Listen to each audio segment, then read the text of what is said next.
No libro da Xénese capítulo 3, podemos ver que Deus creou a Eva. Non é vida o significado do nome de Eva. A Biblia di, ela é a nai de todos os vivos. Vexamos as ensinanzas de Deus no libro de Xénese, capítulo 3, versículo 14. Entón o Señor Deus díxolle á serpe, que representa a serpe. O diaño é dicir Satán. Deus díxolle á serpe,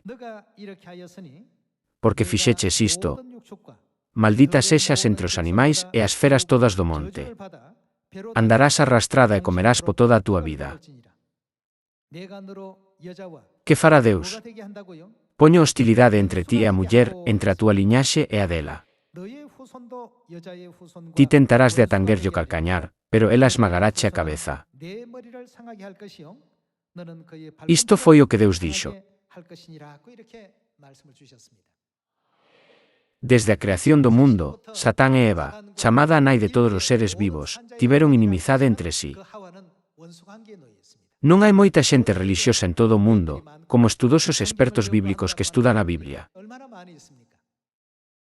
Non obstante, a Igrexa de Deus é a única igrexa que ensina a verdade sobre a existencia de Deus Nai. A través da Biblia, Deus desperta-nos ao feito de que non só existe Deus Pai, senón tamén Deus Nai. Satán nunca quere que a existencia de Deus Nai sexa coñecida pola xente na terra. Confirmemos o asunto sobre Deus Nai en Gálatas, capítulo 4. No capítulo 4, versículo 26, di: En cambio a Xerusalén de arriba é libre. E quen é ela? A nosa nai. A Xerusalén de arriba significa que ela está no ceo. Está escrito, a Xerusalén do ceo é libre, e ela é a nosa nai. Cando Xesús ensinou o Pai Noso hai 2000 anos, dixo que o noso Pai está no ceo. Con isto, explicou a nosa relación con Deus Pai.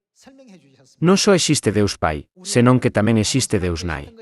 Deus estivo ensinándonos este feito a través dos principios subxacentes de todas as cousas que creou. Do mesmo xeito que unha nai física dá vida física nesta terra, a nosa vida espiritual ven dada a través da nosa nai espiritual. É a vontade de Deus que creamos que Deus Nai tamén existe. Teñamos fe en Deus Pai, así como en Deus Nai, para que poidamos regresar ao noso fogar eterno no reino dos ceos. Moitas grazas.